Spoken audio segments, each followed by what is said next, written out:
Beleza. Então, o nosso tema de hoje é a Roma Antiga, né? A civilização da Roma Antiga. Se desenvolveu durante a Idade Antiga, lembrando para vocês novamente que a Idade Antiga é aquele período entre a invenção da escrita e a queda do Império Romano do Ocidente. Na Idade Antiga, a gente teve várias civilizações importantes, como a civilização do Oriente, como as civilizações do Oriente, como a Mesopotâmia, o Egito, os hebreus, os fenícios, os persas, que foram as civilizações importantes do Oriente. Já no Ocidente, a gente teve duas civilizações importantes. Uma foi a Grécia Antiga, que a gente falou na última monitoria, e também houve a Roma Antiga. Roma e Grécia Antiga foram duas civilizações importantes da Antiguidade Ocidental. Nosso tema de hoje é a Roma Antiga. Aqui a gente tem uma imagem clássica de uma escultura. Você está vendo a minha tela, né? Estou compartilhando. Ah, deu probleminha? Vamos ver. Eu vou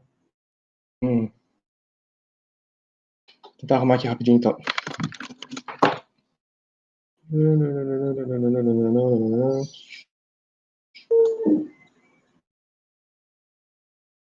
Vou tentar compartilhar de novo. Parar de transmitir.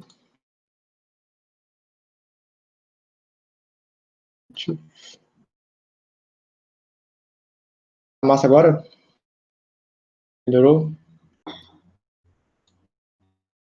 Show de bola. Vou tentar aqui rapidinho. Pronto, então, é isso aí. Roma Antiga, aqui a gente tem uma imagem, que é uma imagem de uma escultura bem clássica, que é a loba do Capitólio, que está dando de mamar para os gêmeos Rômulo e Remo.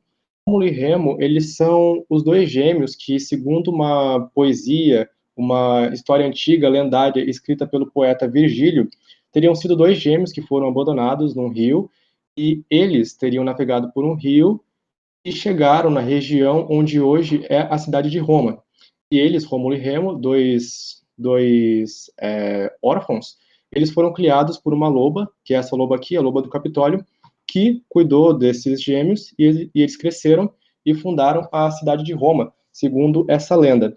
Apesar de ser uma lenda, de ser uma história fantasiosa, alguns pontos dessa história servem para os historiadores tirarem algumas informações sobre como se desenvolveu a civilização romana, como ela foi fundada, como a cidade de Roma foi fundada.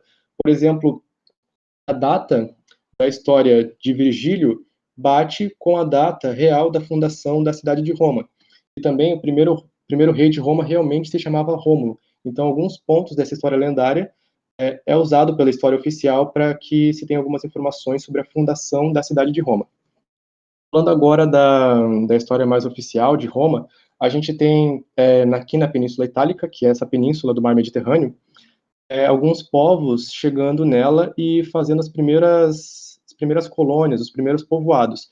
A gente tem como alguns povos importantes que fizeram essa ocupação inicial, os latinos, que foram aquelas pessoas que fundaram a cidade de Roma. A gente também tem os sabinos, os volcos, os samnitas, e também temos alguns gregos que vieram parar na Península Itálica depois da segunda diáspora grega. Eu acho que vocês vão lembrar das diásporas gregas, houveram duas. A primeira diáspora grega foi quando os gregos fugiram dos dórios que estavam chegando na península da Grécia, porque os dórios eram um povo muito violento e essa violência dos dórios fez com que os outros povos que estavam ali na Grécia, os aqueus, os jônios, os eólios, eles fugissem para o interior da Grécia. E a segunda diáspora foi aquele momento em que os eupátridas eles pegaram as melhores terras férteis da Grécia para eles. E aqueles gregos que ficaram sem terra foram procurar terras também no interior, na periferia da Grécia e também em outras regiões da Europa. E alguns desses gregos da segunda diáspora vieram parar aqui na Península Itálica. A gente também tem outro povo que começou a ocupar a Península Itálica, os etruscos. Etruscos, eles também eram uma civilização bastante violenta, que constantemente ameaçavam invadir a cidade de Roma, que havia sido fundada pelos latinos. Em um certo ponto, os etruscos realmente conseguiram invadir Roma e fundaram lá em Roma as primeiras monarquias de Roma. A história política de Roma ela é dividida em três partes, em três fases: a monarquia, a república e o império. A história política de Roma é bastante parecida com a história política de Atenas. Fazendo uma revisão rápida aqui de como foi em Atenas. Atenas, inicialmente, tinha uma monarquia, então tinha um rei, um soberano, só que esse poder concentrado na mão de uma só pessoa desagradava as elites de Atenas, desagradava a elite ateniense, que depois depôs esse rei para fundar uma oligarquia, que é um governo de poucos. O rei foi expulso pelas elites, pelos eupátridas, e se fundou uma oligarquia. Depois, esse poder concentrado na mão de poucas pessoas, que era a oligarquia, foi bastante contestado pelo restante da população ateniense, que queria ter mais direitos políticos, que queria ter uma participação maior nas decisões públicas.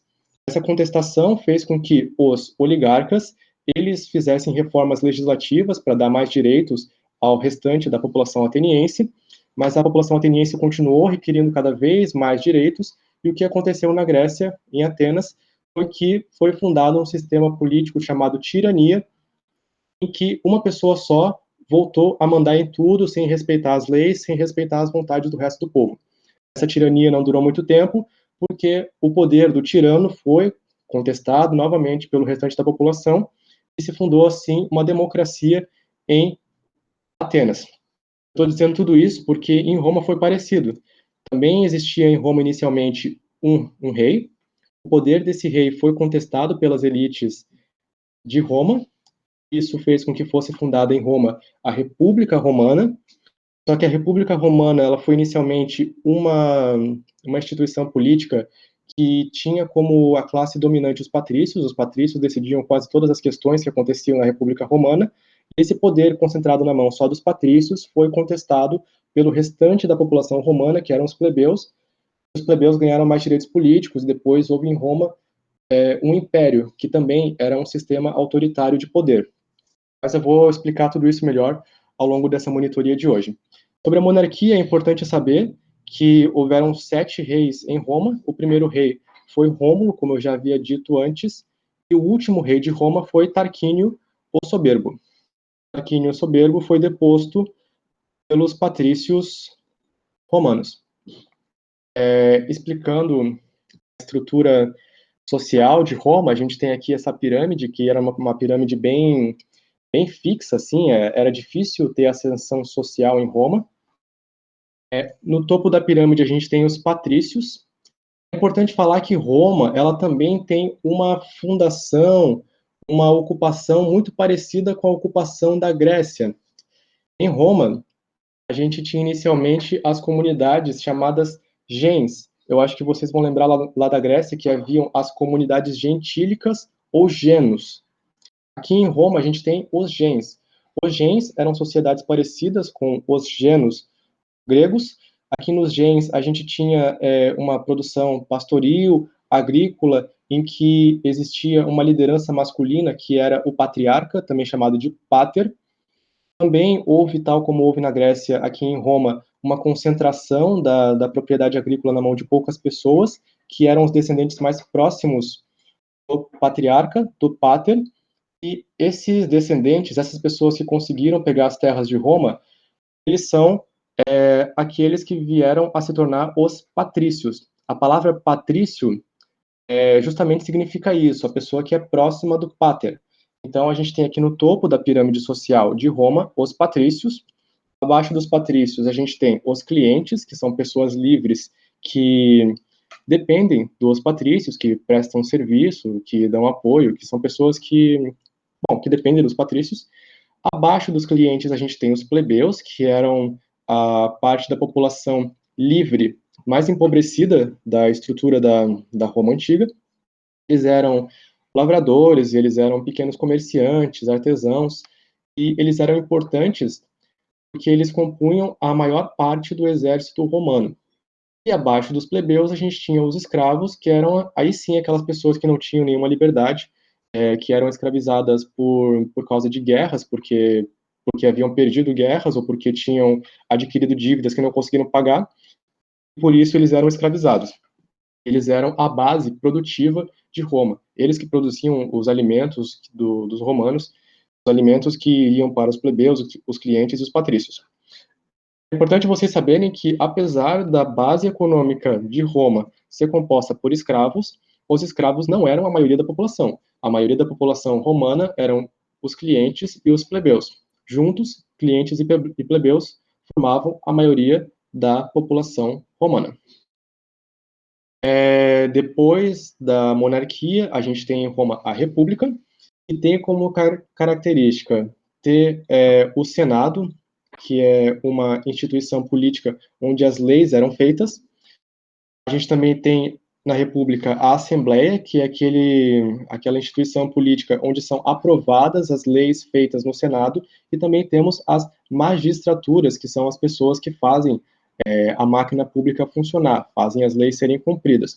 A gente tem como figuras importantes da magistratura a figura do cônsul, por exemplo, que é o chefe do exército. A gente tem o pretor, que é o chefe da justiça, o edir, que é o chefe da administração municipal, o censor, que fazia o censo, ou seja, ele levantava dados nas cidades romanas para ver quem tinha mais dinheiro, quem tinha menos dinheiro, para que depois o questor, que é o cara que cobrava os impostos, pudesse cobrar os impostos das pessoas conforme as riquezas delas. É importante saber que no início da República Romana, o Senado era ocupado majoritariamente por patrícios. A Assembleia era ocupada majoritariamente por patrícios. Então, os patrícios tanto faziam as leis quanto aprovavam as leis. Ou seja, os patrícios mandavam na sociedade romana durante o início da República. E quando foi que isso mudou? Isso mudou quando houve a revolta do Monte Sagrado. A revolta do Monte Sagrado, ela foi o momento em que os plebeus, que constituíam uma parte muito grande da população e um pedaço muito importante da economia romana, os plebeus, eles fizeram uma grande greve. Eles se retiraram da cidade de Roma e foram em direção ao pé do Monte Sagrado, e lá ficaram sem prestar os seus serviços para os patrícios, que dependiam muito deles, ficaram ali no pé do Monte Sagrado em protesto à falta de direitos políticos deles, dos plebeus. Os plebeus queriam mais direitos políticos, por isso eles se retiraram para o Monte Sagrado e lá ficaram em protesto à falta de direitos políticos. Os patrícios, reconhecendo a importância dos plebeus para a sociedade romana, eles, por causa disso, começaram a fazer algumas reformas legislativas para aumentar o poder político dos plebeus. Essas reformas políticas foram, por exemplo, a criação da Lei das 12 Tábuas, que previa a igualdade jurídica entre todos os cidadãos romanos. Então, não importa se você é um plebeu ou se você é um patrício, você tem que seguir as mesmas leis. Houve também a criação da Lei da Canuleia. A Lei da Canuleia, ela derrubava a proibição do casamento entre plebeus e patrícios. Isso possibilitou uma maior ascensão social, porque se um patrício pode se casar com uma plebeia, ou se um plebeu pode se casar com uma patrícia, a família plebeia, com esse casamento, ascende socialmente, a família fica mais rica. Então, a possibilidade de ascensão social aumentou com a lei da Canuleia, por isso ela é importante. Também, nessas reformas legislativas, foi abolida a escravidão por dívida. Então, se você tem uma dívida, você não podia ser mais escravizado na Roma Antiga. Houve uma tentativa de se fazer em Roma uma reforma agrária, que não deu certo. Os irmãos Caio e Tibério Graco, os irmãos Graco, tentaram fazer essa reforma agrária, mas ela não foi para frente. A propriedade continuou sendo concentrada na mão dos patrícios, que tinham as maiores propriedades rurais, e por isso conseguiam ter mais dinheiro. Então, a estrutura fundiária de Roma continuou igual, infelizmente. E também houve a criação de órgãos legislativos em que os plebeus poderiam participar mais, como, por exemplo, a tribuna da plebe, que era composta por plebeus, e os plebeus podiam participar das decisões políticas. Essas foram reformas legislativas importantes, que vieram em função da revolta do Monte Sagrado. Também a gente tem como uma característica da República o início da expansão territorial da civilização romana. A civilização romana, ela teve 2 períodos de expansão territorial. Roma, antigamente, era apenas uma cidade, foi aos poucos tomando cada vez mais espaço. Roma conquistou um pedaço muito grande da Península Itálica, até que chegou num ponto que ela conquistou toda a Península Itálica. Esse período de expansão foi a expansão interna, e o outro período de expansão foi a expansão externa, que foi aquela expansão para além da Península Itálica, que teve como um momento muito importante as guerras púnicas, que foram as guerras entre os romanos e os cartaginenses. Os romanos, ao fim dessas guerras púnicas, venceram os cartaginenses e começaram a expandir o seu território para além da Península Itálica. Conquistaram o norte da África, conquistaram a Península Ibérica, e daí eles foram conquistando cada vez mais territórios. Só que tem um porém. Essa expansão territorial, ela tem um custo, e é um custo que é bastante grande, porque expandir um território é uma coisa bastante conflituosa. Não só porque você gasta dinheiro com o exército, ou porque você perde o seu contingente, você perde o seu exército, né? As pessoas morrem nas guerras, mas a guerra também é conflituosa porque ela causa desequilíbrios sociais, como o que aconteceu em Roma. Aconteceu o seguinte: os romanos foram expandindo seu território, foram ganhando guerras, foram conquistando escravos. E esses escravos começaram a trabalhar nas propriedades dos patrícios.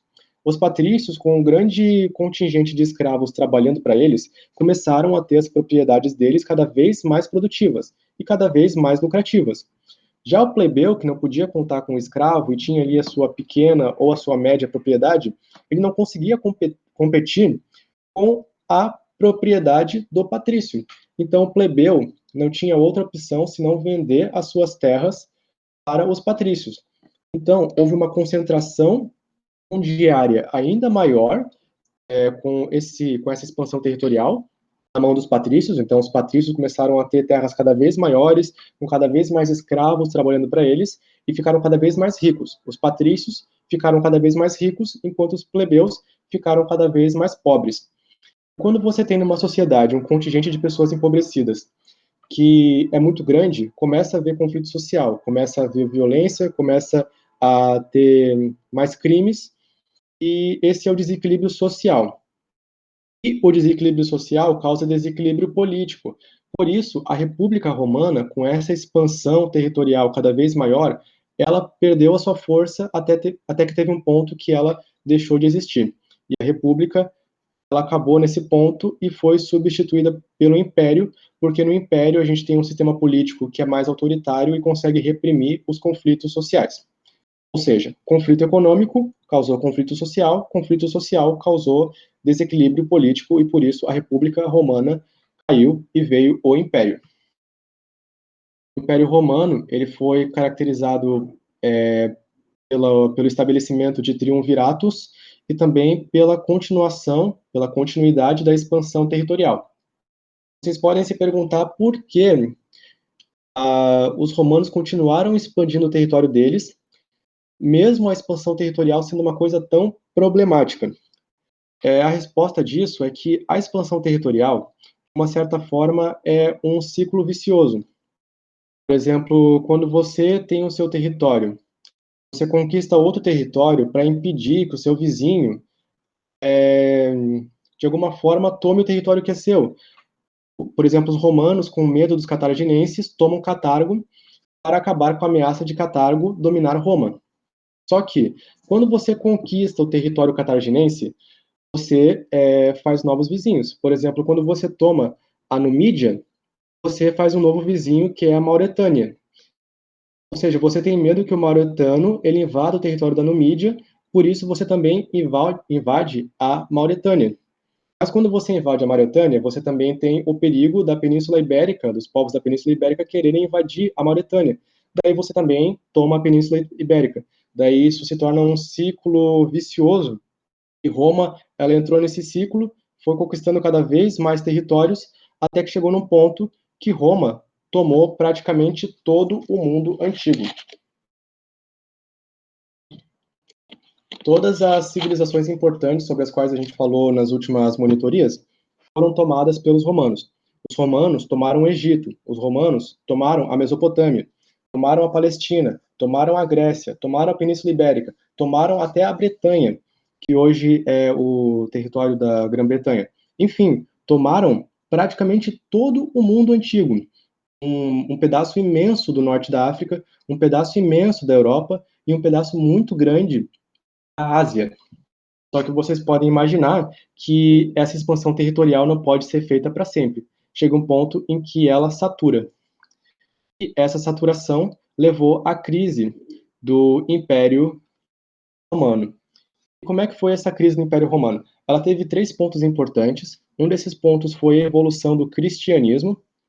O cristianismo foi aquela religião que surgiu na Palestina. Veio Jesus Cristo e trouxe as suas ideias de equidade entre os homens, de amor entre as pessoas, e também uma ideia muito importante que ele começou a propagar foi a de que todos os sofrimentos que acontecem no mundo terreno, eles viriam a ser recompensados no mundo, no reino dos céus.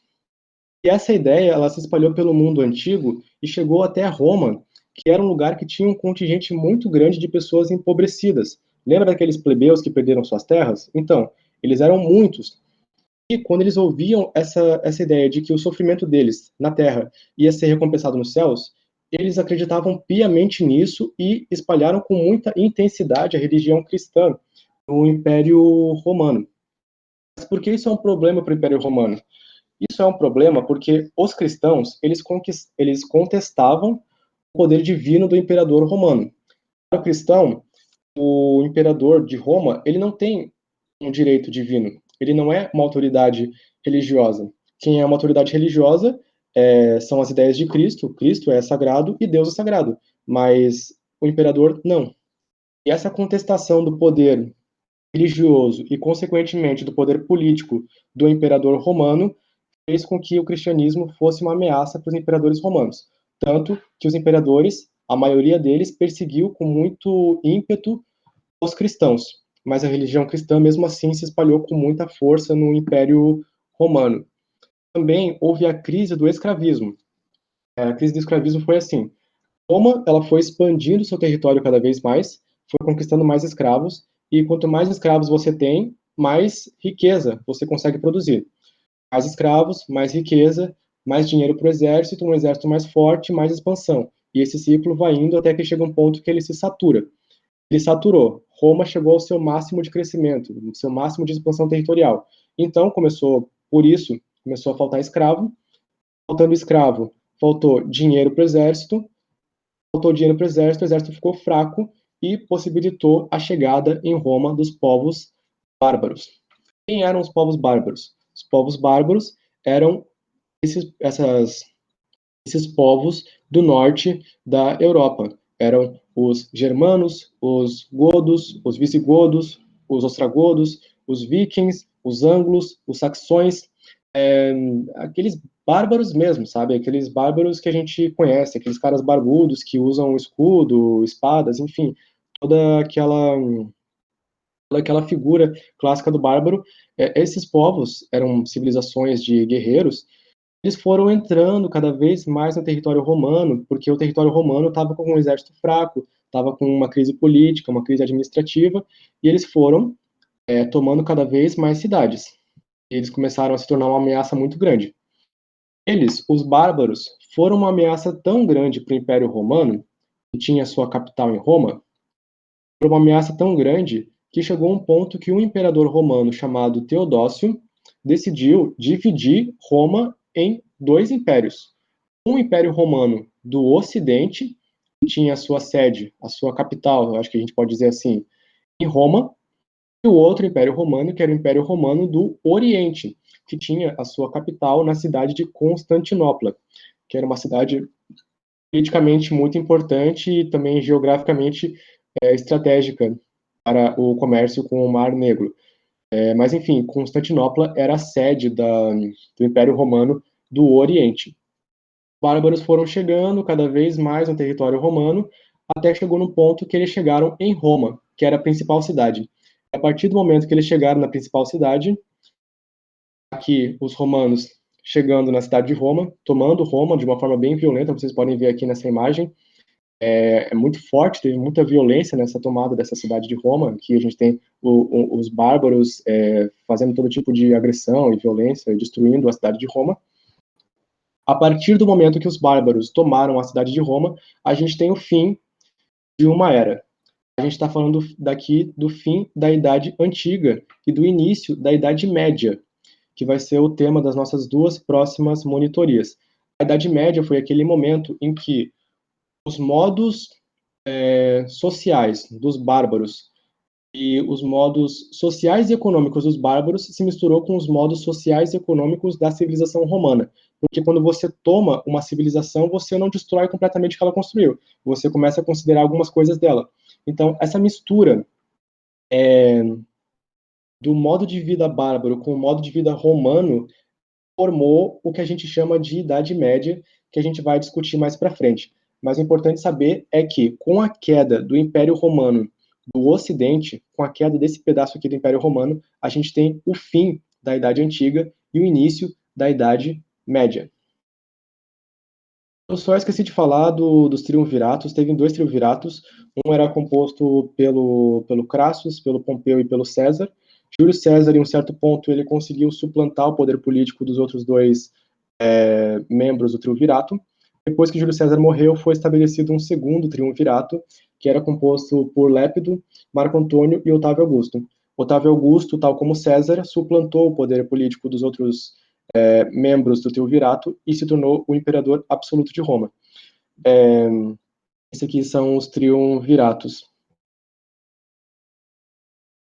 Tudo certo sobre Roma? Alguém quer alguma explicação melhor sobre alguma coisa? Alguma coisa que não tenha entendido?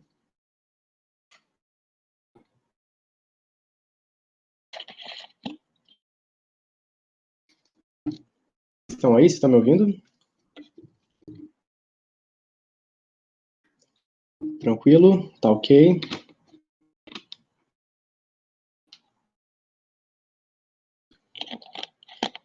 Então, acho que a gente pode seguir para a filosofia. Eu tinha prometido para vocês que eu ia falar hoje sobre o restante da filosofia grega. Não confundam, não pensem que porque eu estou falando desses filósofos hoje é porque eles são romanos, não. Os filósofos importantes que a gente tem a discutir são os filósofos gregos, que são o Sócrates, o Platão e o Aristóteles. Platão, gente, eu acho importante falar isso. O Platão, ele está no conteúdo programático do vestibular da UFSC, que eu tive a notícia hoje que pode acontecer lá nos meses de abril ou maio do mês que vem. Então, o Platão, ele cai bastante no vestibular da UFSC. A UFSC tem cobrado filosofia nos últimos 4 anos, e nas últimas, olha só, 4 provas de filosofia têm acontecido. A UFSC cobra filosofia a 4 provas, e dessas provas, 3 caiu o Platão. E caiu o mesmo livro do Platão, caiu a República, que vai cair no próximo vestibular, eu acredito. Então é importante a gente se atentar ao Platão e tomar cuidado com ele, olhar bastante esse conteúdo. E eu acho até que eu vou repetir, eu acho até que eu vou falar sobre ele depois mais uma vez para deixar bem fechadinho. Mas enfim, a gente tem o Sócrates, que foi aquele filósofo que a gente falou na semana passada.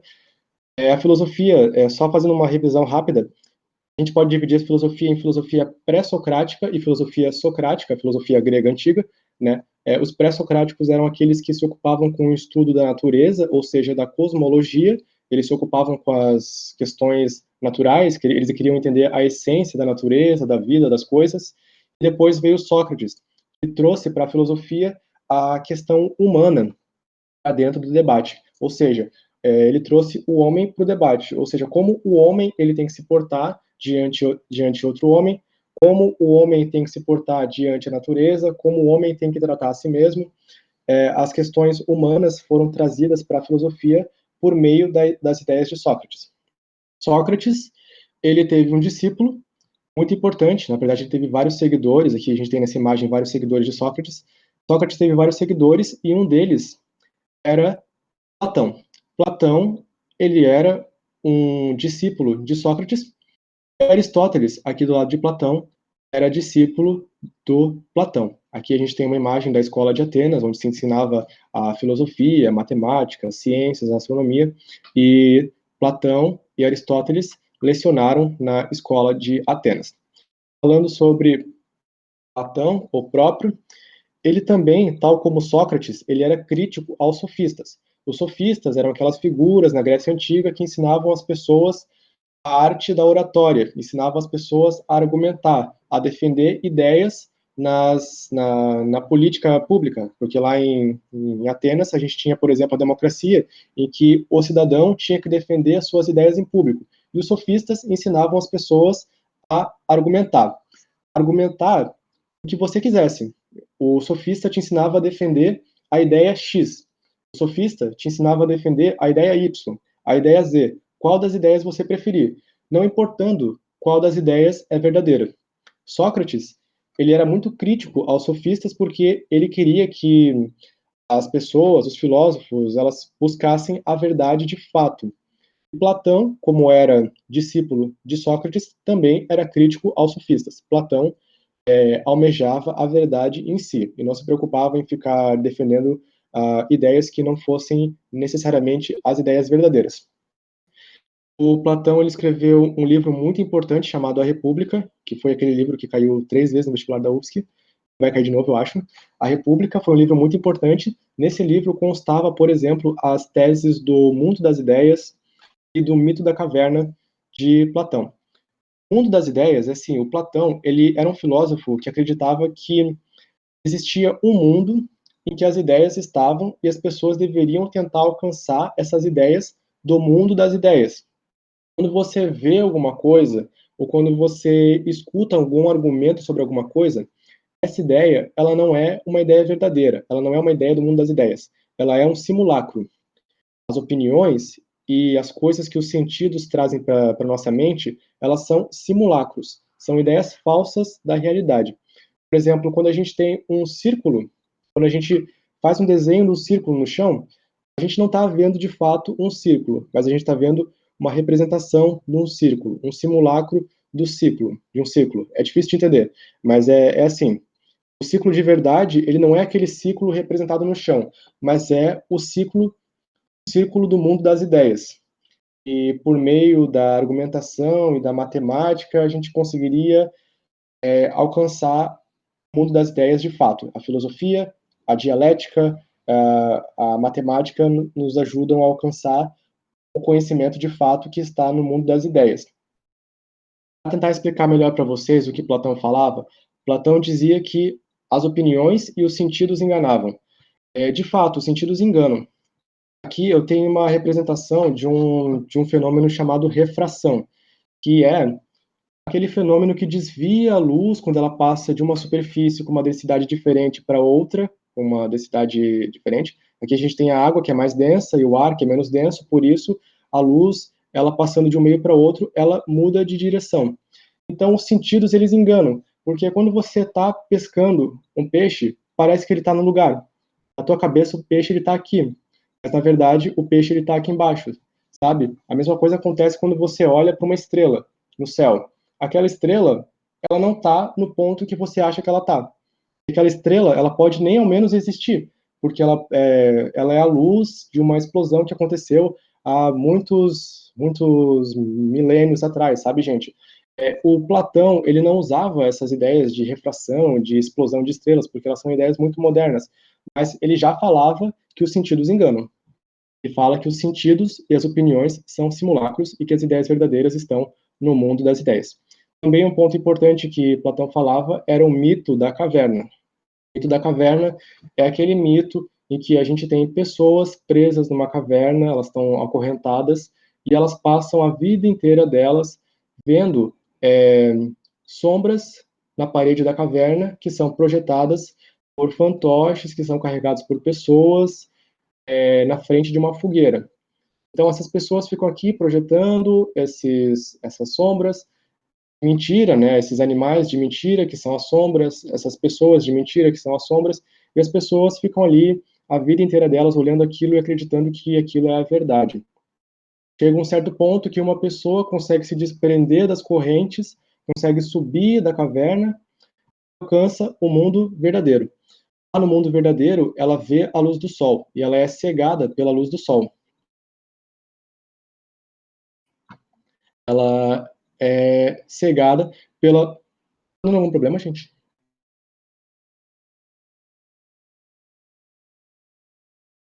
Isso aqui tem um monte de charges, tem um monte de, enfim, tem um monte de, como é que eu falo? De, de referência, sabe? Tipo, isso é usado como referência em várias coisas diferentes. Eu acho até que eu posso trazer um quadrinho depois que tem a Mônica, eu acho até que já caiu no vestibular isso. Isso aí tem gibi, tem várias coisas.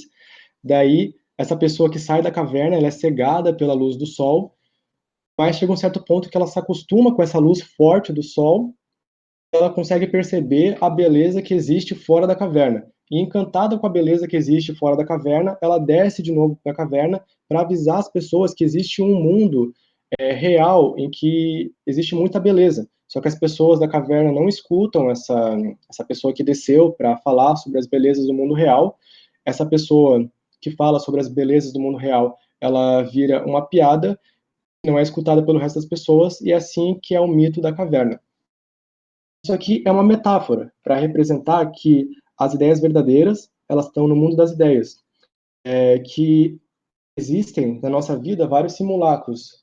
Não necessariamente o que a gente vê é a verdade de fato. As pessoas olham para essas sombras aqui achando que as sombras são a verdade. As sombras representam as opiniões, as sombras representam os sentidos enganando as pessoas.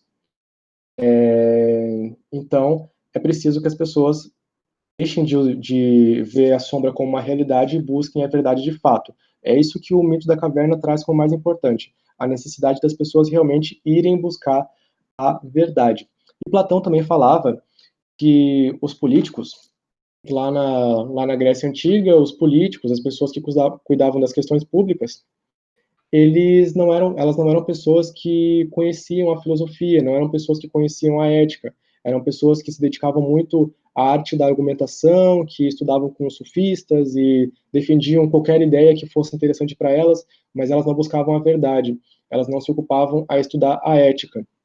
E Platão falava que os políticos, os oradores, os reis, eles deveriam ser filósofos, porque o filósofo é aquela pessoa que realmente conseguiria levar a população a uma condição de vida melhor. Então, o rei de uma civilização deveria ser um filósofo. É por isso que está aqui escrito rei filósofo, justamente isso, essa ideia do Platão, de que os políticos fossem filósofos. Temos como discípulo de Platão Aristóteles. Alguém ficou com alguma dúvida sobre Platão? Uma explicação melhor? Essa coisa que Platão fala de mundo das ideias é bem abstrato, daí é difícil de explicar. Mas se ninguém tiver nenhuma dúvida, a gente vai para o Aristóteles, depois para as questões.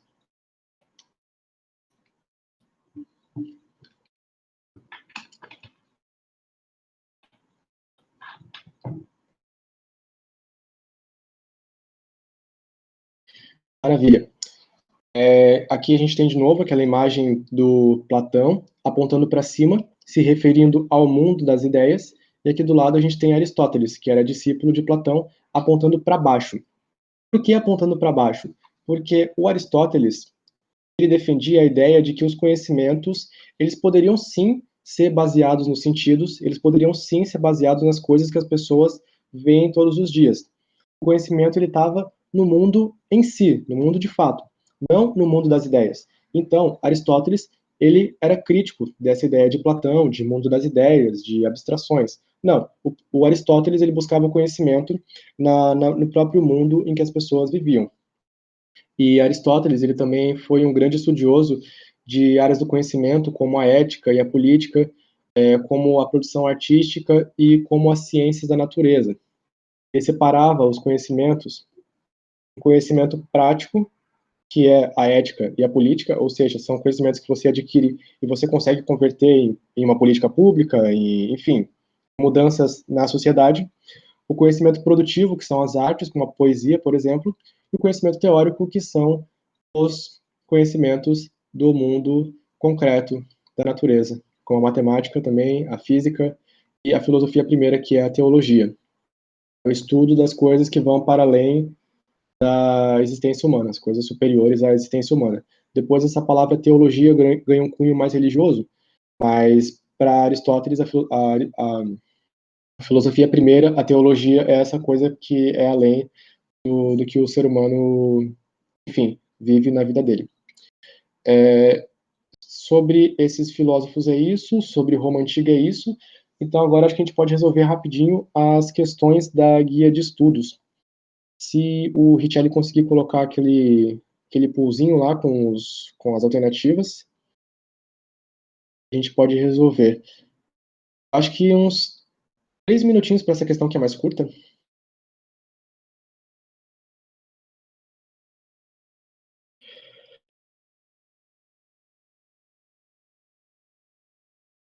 É A, B, C, D e E? Eu não tô conseguindo ver ali. Ou é o 1, 2, 4? É A, B, C e D. Não tem E, só até D. Beleza, valeu.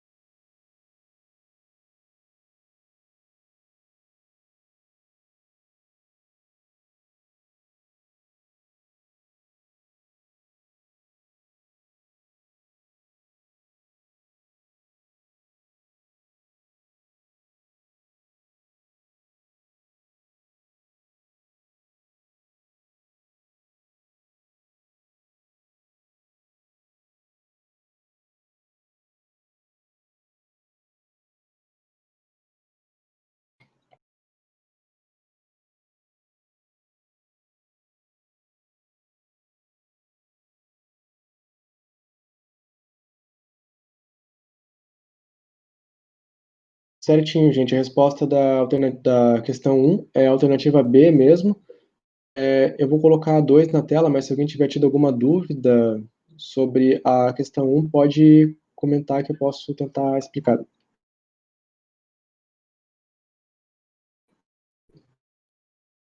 Se não, vamos para a alternativa 2.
Explicar a questão 2?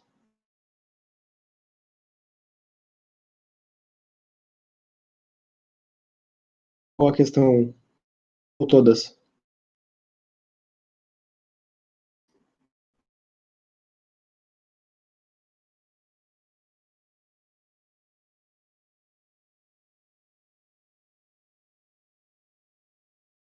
Beleza, vamos lá. Sobre a organização política social de Roma no final do período republicano, assinale a alternativa correta. Vamos lá, o final do período republicano. A atuação dos tribunos da plebe, como Tibério e Caio Graco, criou uma estrutura fundiária baseada em pequenos lotes ocupados pela população de baixa renda e levou ao fim dos latifúndios em Roma. De fato, o Tibério e o Caio Graco eles foram pessoas que tentaram fazer uma reforma agrária em Roma, só que essa reforma agrária ela não passou, ela não deu certo, foi uma tentativa, mas ela não foi para frente. Então, aqui nessa questão, fala que houve essa reforma agrária, que houve uma reformulação da estrutura fundiária e que as pessoas pobres começaram a ocupar essas terras que foram distribuídas e tal, mas isso não aconteceu, não teve reforma agrária em Roma. Então, a alternativa A está incorreta. Aqui na alternativa B, a gente tem o direito à cidadania foi estendido a todos os habitantes que vivessem em qualquer região e que tivessem sido conquistados. Perdão, eu li tudo errado. O direito à cidadania foi estendido a todos os habitantes que vivessem em qualquer região que tivesse sido conquistada por Roma.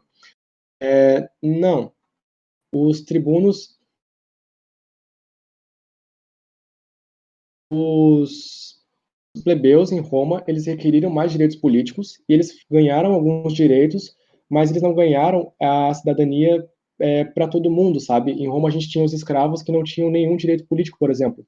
Quando os romanos conquistavam pessoas de outros territórios, os romanos eles tinham uma característica bem marcante que era de reconhecer a cultura daquele território. Por exemplo, quando os romanos conquistaram a Palestina, eles reconheceram os modos religiosos dos hebreus. Eles não interferiram nisso, não interferiram na forma como a sociedade se organizava. Mas o hebreu conquistado pelos romanos não tinha direito político. Então, o direito político não foi estendido a todas as pessoas que tivessem sido conquistadas pelos romanos. O regime democrático atingiu seu apogeu com a maior participação através de eleições de toda a população livre concentrada nos grandes centros urbanos. Também não houve uma democracia na Roma Antiga. Uma democracia é mais uma ideia da Grécia Antiga, mais uma ideia de Atenas. Então, não houve essa democracia que a questão está falando. Houve uma república em que quem podia participar era inicialmente só os patrícios, depois houve uma participação um pouco maior do plebeu, mas também não era todo mundo que podia se candidatar. Se você fosse um escravo, você não podia se candidatar. E aqui, na alternativa D, fala que o poder político do Senado, no que se refere aos assuntos internos administrativos, foi transferido para a Assembleia dos Plebeus, induzindo a um longo período de paz.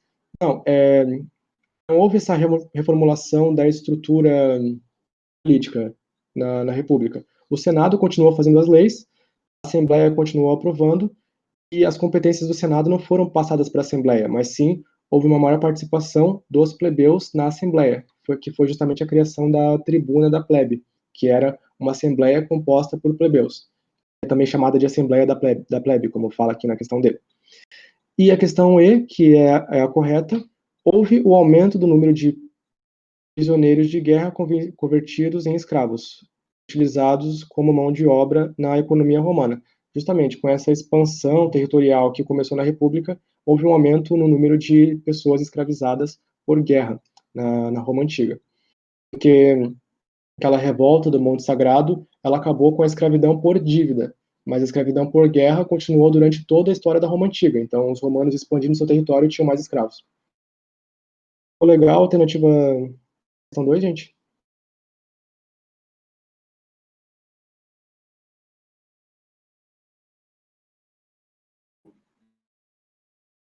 Massa. Então vamos para 3.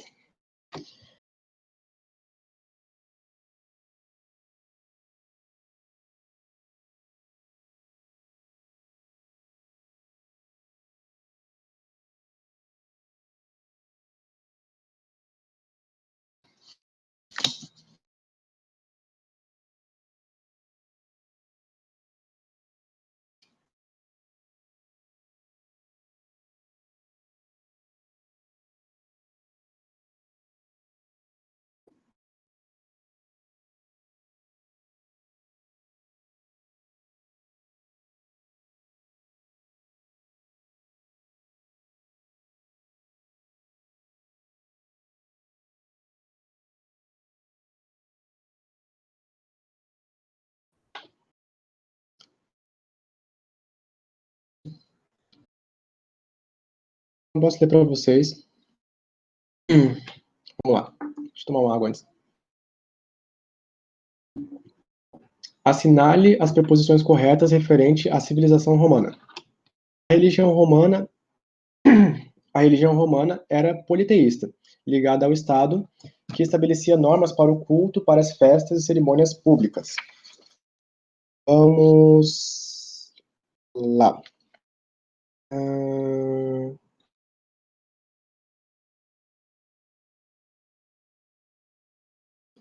Tá. A religião romana era politeísta, ligada ao Estado, que estabelecia normas para o culto, para festas e cerimônias. Sim, a religião romana era realmente politeísta e era uma religião que era muito parecida com as religiões da Grécia Antiga. Tanto que alguns deuses da Grécia Antiga, eles foram, como é que eu posso dizer? Eles foram incorporados pelos romanos. Então, deuses, eu não vou conseguir lembrar os nomes dos deuses, cara, mas tinha, por exemplo, Na Grécia Antiga tinha o rei dos mares, que era o Poseidon, eu acho. O Poseidon, ele foi englobado na cultura romana e ganhou um outro nome, sabe? Então, os deuses que existiam na Grécia Antiga, os vários deuses, eles foram trazidos para Roma, e os romanos, eles só mudaram os nomes desses deuses. Então, a alternativa 1 está correta. A religião era politeísta e o Estado participava das cerimônias religiosas. O Estado, ele tinha uma participação muito grande na questão religiosa de Roma. Alternativa 2. As obras artísticas em Roma visavam a satisfação de um ideal estético, a exaltação das glórias do Estado e a ostentação da riqueza dos nobres e soldados. Não, não exatamente. As obras artísticas de Roma não visavam essa exaltação das glórias do Estado, mas sim visavam a estética em si, sabe? Tipo, não era para uma ostentação. A arte em Roma, ela tinha muito uma função de trazer um impacto assim no sentido de poder militar.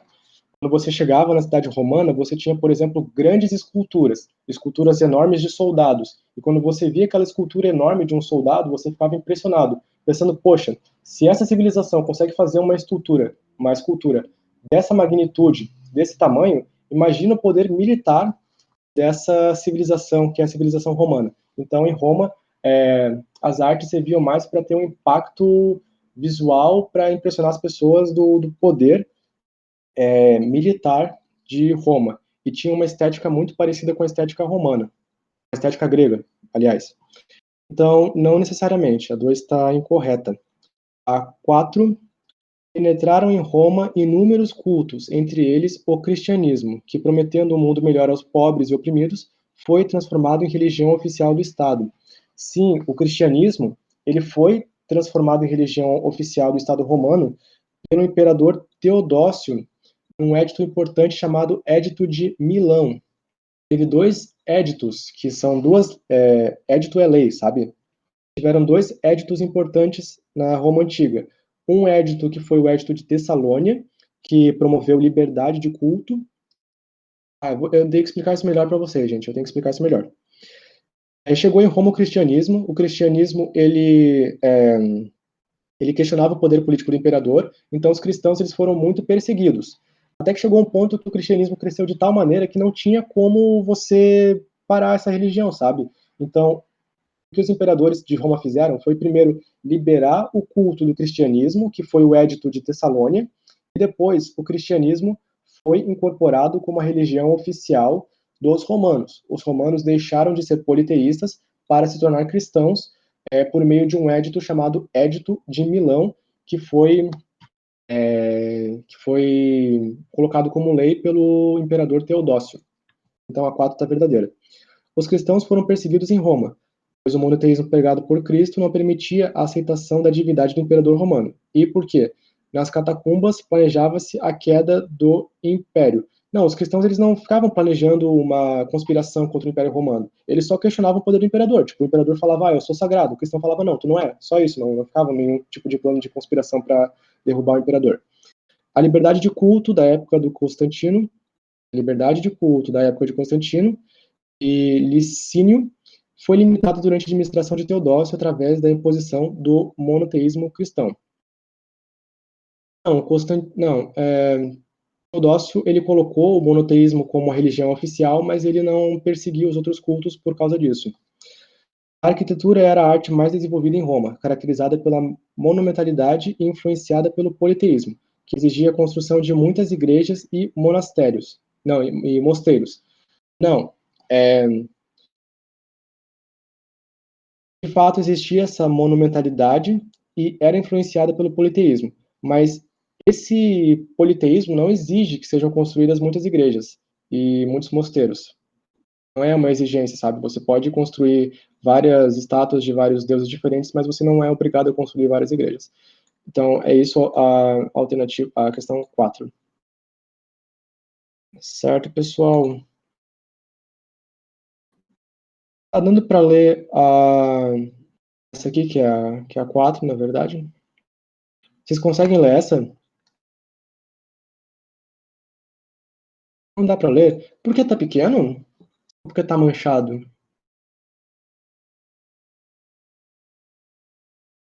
Ah, gente, vocês estão vendo a minha...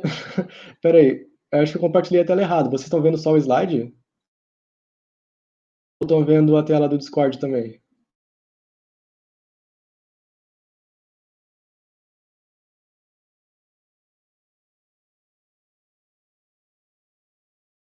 Vocês... Melhorou agora?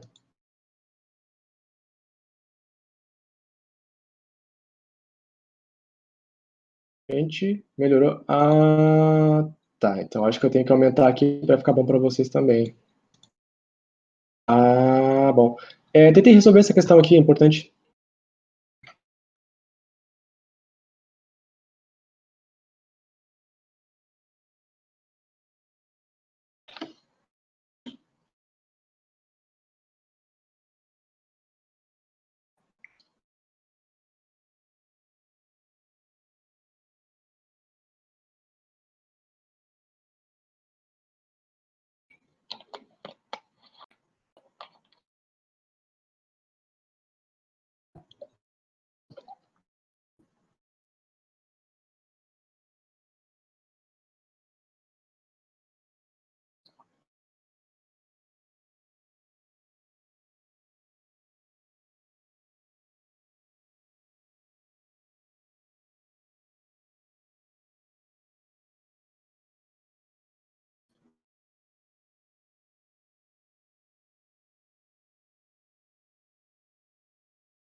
Ah, é para vocês responderem essa questão aqui, a 15, tá, gente? Perdão. Não, agora, tá, perdão. Tenta resolver a questão 5, depois a gente resolve a 15, para não complicar. Não, nem precisa, Richard. Deixa. Eu vou voltar a questão lá para ficar mais fácil.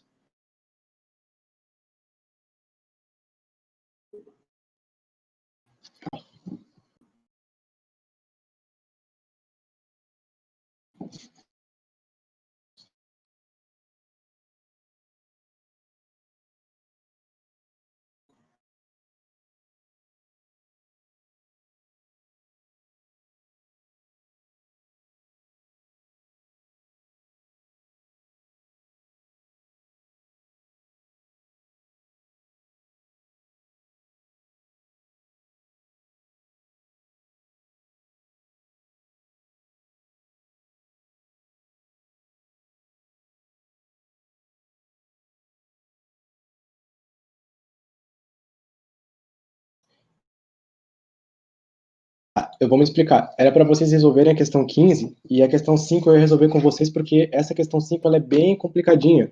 Ela tem um texto bem difícil e ela é bem difícil de responder. Então eu ia ler com vocês para a gente pensar junto sobre ela. E era para vocês tentarem a questão 15, mas eu coloquei a questão errada na tela. E eu peço desculpas por isso. Mas vamos lá. A gente tem esse texto aqui, ó, dessa questão da Well, que é um texto do Aristóteles. Aristóteles, como eu falei, ele se ocupou a estudar várias áreas diferentes do conhecimento humano. Uma delas era a arte. E aqui ele fala especificamente da poesia, que ele chamava de poética. Não é o ofício do poeta narrar o que aconteceu. É, sim, o de representar o que poderia acontecer. Quer dizer, o que é possível segundo a verossimilhança e a necessidade. Ou seja, o poeta ele não tem que representar a realidade, ele não tem que contar os fatos, mas ele pode sim criar uma nova realidade a partir da realidade que ele conhece, entendeu? É uma nova realidade, é uma realidade de fantasia, uma realidade, sim, é, que é, enfim, que é alternativa. Com efeito, não diferem o historiador e o poeta por escreverem em verso ou em prosa. Não importa o formato do teu texto. Não é isso que diferencia o historiador do poeta. Diferem, sim, em que diz as coisas que sucederam e outro as coisas que poderiam suceder. Então o poeta conta o que realmente aconteceu e não, perdão, ao contrário. O historiador conta o que realmente aconteceu e o poeta conta o que poderia acontecer. Por isso, a poesia é algo de mais filosófico e mais sério do que a história, pois refere principalmente universal, ou seja, a poesia fala do que é universal e esta o particular, ou seja, a história fala de algo que particularmente aconteceu. Com base no texto e nos conhecimentos sobre estética em Aristóteles, é correto afirmar que algum guerreiro aí assinalou a alternativa B. Vamos ver se a alternativa B está certa. Os poetas, de acordo com sua índole, representam as pessoas de caráter elevado, como ocorre na tragédia, ou homens inferiores, como na comédia. Não necessariamente sobre isso que o texto fala. O texto não fala que que o poeta, conforme as coisas que ele acredita, representa os homens. Não, o poeta ele pode representar coisas para além da natureza humana. Ele pode representar as realidades alternativas por meio da sua poesia. E é sobre isso que o texto está falando. É isso que Aristóteles narra como poética. E a resposta dessa alternativa, para ser mais direto, para vocês conseguirem responder a outra, é a alternativa D, que fala: a poesia deve a sua origem à história e à compreensão daquela. Ou seja, para você escrever uma poesia, você tem que conhecer a realidade em que você vive, você tem que conhecer a história. Supõe o entendimento da própria natureza do ser humano. Então, você conhece a história, conhece a natureza do ser humano, e a partir disso você cria uma nova realidade por meio da poesia. Essa é a resposta dessa questão. Depois, talvez, numa próxima monitoria eu possa complementar, só que por uma questão de tempo, eu quero que vocês resolvam essa questão aqui, porque essa aqui é realmente bastante importante mesmo. É uma questão da UFSC. Pra fechar, gente, só essa aí, daí a gente fecha.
Vamos lá, então, para fechar. A alternativa 1, ela está correta. Ela fala que o mito da caverna de Platão explica por que as pessoas não conhecem a realidade. Segundo o mito da caverna de Platão, as pessoas não conhecem a realidade porque elas passam a vida delas ocupadas em prestar atenção nas coisas que não são a verdade, como as sombras, os simulacros. As pessoas ficam ocupadas com os simulacros e acabam não conhecendo a verdade de fato. Por isso a 1 está correta. Deixa eu ver se alguém assinalou a alternativa 2. Não. A C, que é a 4. Algumas pessoas assinalaram a C. Vamos ver o que fala a alternativa 4. Alternativa 4 fala que o mito da caverna simboliza a capacidade humana de forjar fantasias. Não necessariamente, porque as fantasias, os simulacros, as sombras, elas eram forjadas não pelas pessoas, as pessoas passivamente assistiam àquele simulacro, sabe, gente? Então, a alternativa 4, apesar de ser bastante tentadora, ela está incorreta. Porque o mito da caverna não fala da criatividade humana, mas fala sim justamente da pessoa se iludir a vida inteira com coisas que são as sombras, os simulacros, as coisas que não são verdadeiras. Então a 4 está incorreta. A 8, vamos ver aqui. Exalta o poder dos sentidos humanos para o conhecimento do mundo. Não, isso aqui é importante vocês saberem. O Platão, ele defendia que os sentidos humanos, eles são enganosos. Não confundam com o que o Aristóteles dizia. Para o Aristóteles, os sentidos humanos eram importantes para a gente conseguir adquirir o conhecimento verdadeiro. Mas para Platão, que é sobre essa questão aqui que está tratando, Platão, para Platão, os sentidos, eles são falsos. Eles trazem para a gente uma falsa concepção da realidade. Os sentidos, junto com as opiniões, são simulacros. Então, a alternativa 8 está errada. A outra alternativa, agora ficou meio difícil para eu ver aqui. A outra alternativa, a 16. A 16 está verdadeira, a 16 é certa, está correta. Indica que os homens não devem conformar-se com meras opiniões sobre as coisas, justamente. Eles têm que sair das sombras, eles têm que buscar a luz, têm que buscar a verdade. Então, a opinião e os sentidos, a pessoa tem que buscar alguma coisa além da opinião e dos sentidos, que é o mundo real, fora da caverna. Aqui, a 32 ninguém assinalou, e a 64 ela está verdadeira também. Sugere que o sábio é geralmente incompreendido, porque o cara que viu a luz fora da caverna voltou, tentou trazer esse conhecimento para as pessoas, mas as pessoas não aceitaram. Então, está corretíssima. Então, a 1, a 16 e a 64 são as alternativas verdadeiras, somando 81 como gabarito oficial. Essa aqui foi uma questão da UFSC do último vestibular, se não me engano. Tem mais questões da UFSC sobre Platão que depois eu vou trazer para vocês. É importante que vocês saibam resolver. Certo, pessoal? Alguma dúvida? Caso não, a gente pode encerrar. Hoje a monitoria se estendeu bastante, porque a gente tinha bastante coisa para falar, mas as próximas vão ser mais rápidas, eu prometo. E em breve eu vou encaminhar a guia de estudos para vocês. Eu acho que amanhã, mais tardar na quarta, e eu vou trazer para vocês algumas questões de revisão. E também eu vou trazer as questões em forma de slide, porque eu acho que em forma de slide eu consigo usar uma ferramentinha aqui, eu consigo colocar um link em cima do slide para vocês clicarem e trazerem as dúvidas de vocês. Depois eu vou explicar melhor isso para vocês no próprio slide. Mas, enfim, na guia de estudos vai ter questões de revisão e vocês vão poder fazer pergunta no próprio slide da guia. Vocês vão ver melhor isso. Espero que dê certo. Não sei se isso funciona. Nunca tinha testado isso antes. Mas, enfim, para não ficar tagarelando aqui, boa noite para vocês. Descansem. Se cuidem. Tchau, galera. Boa noite.